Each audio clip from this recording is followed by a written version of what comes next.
All right, let's jump right in. There's this ancient Hebrew word, Shoftim. Now, on the surface, it just means judges. Simple enough, right? But when you really start to unpack its original context, something amazing happens. You find this powerful code for justice that is, believe it or not, incredibly relevant to how we live, how we lead, and how we make decisions, even today.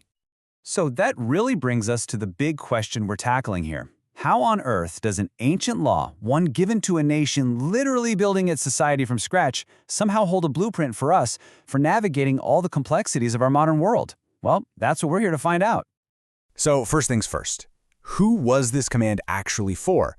It's easy to think, oh, it's just for judges in a courtroom, but the scope was way, way bigger than that. This was a foundational principle for an entire nation, meant for leaders at every single level of society. Okay, let's really dig into the word itself, Shoftim.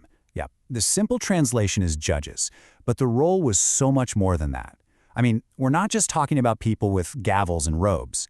Think of them more like the community's spiritual guides, their moral compass, really. Their job was to keep the whole community on the right path.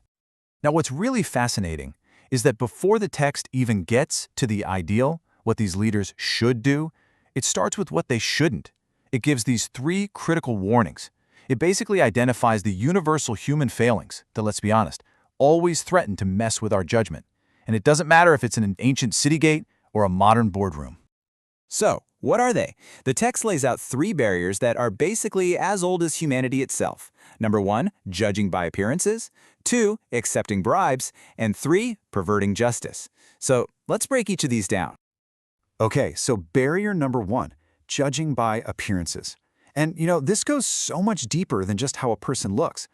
The original language here is really getting at something else. It's a warning against putting our own human intentions and our own limited perspectives above God's. It's about not letting the stuff we can see on the outside, the external stuff, blind us to the truth that's on the inside.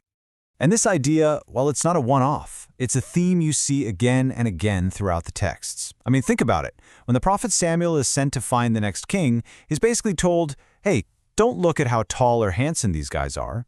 And who gets picked? David, the youngest brother, the shepherd boy. Or look at the Apostle Paul, who says that God intentionally chooses what the world calls weak to shame the strong. And even the prophet Isaiah said the coming Messiah would have no special beauty that would make us want to follow him. The message is just crystal clear. What really matters is never, ever just what's on the surface. All right, on to barrier number 2, accepting bribes. And the text makes a really sharp observation here. A bribe doesn't just corrupt bad people. The text says it blinds the eyes of the wise. Just think about that. It has the power to completely warp the perception of even the most intelligent, most righteous people out there, to the point where they start seeing lies as the truth. And that brings us to the final barrier, perverting justice. So what is that? It's what happens when a decision gets influenced by anything other than the truth. It could be pressure from someone powerful, or just our own personal feelings getting in the way, or maybe just going along with what's popular. It's that moment when who you know suddenly becomes more important than what is right.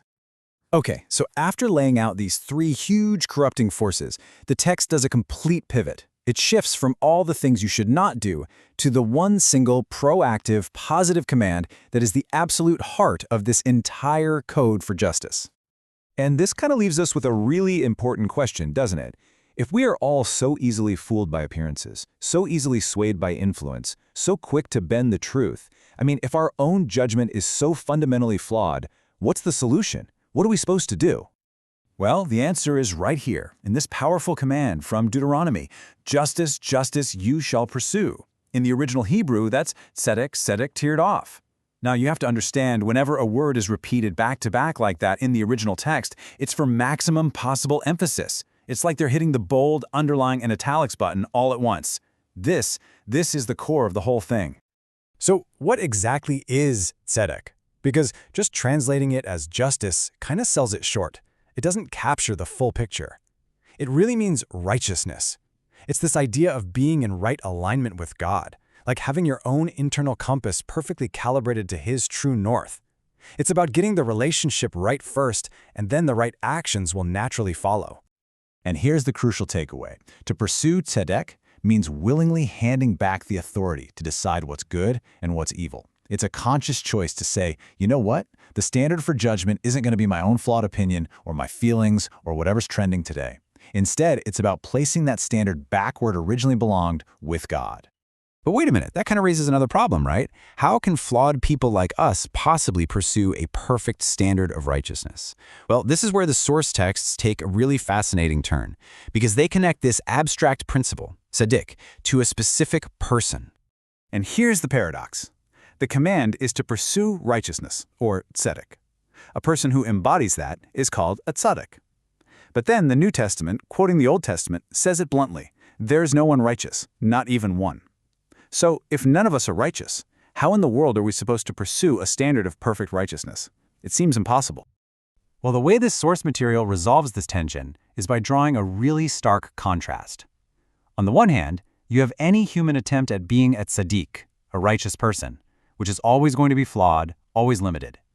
And on the other hand, you have the presentation of Jesus Christ as the ultimate tzaddik, the perfect, living embodiment of God's tzedek, the one who doesn't just meet the standard, he is the standard. And this leads to a pretty powerful theological conclusion. Within this framework, that ancient command to pursue justice or pursue tzedek, it's reinterpreted. It becomes a call to pursue the person who perfectly embodies it.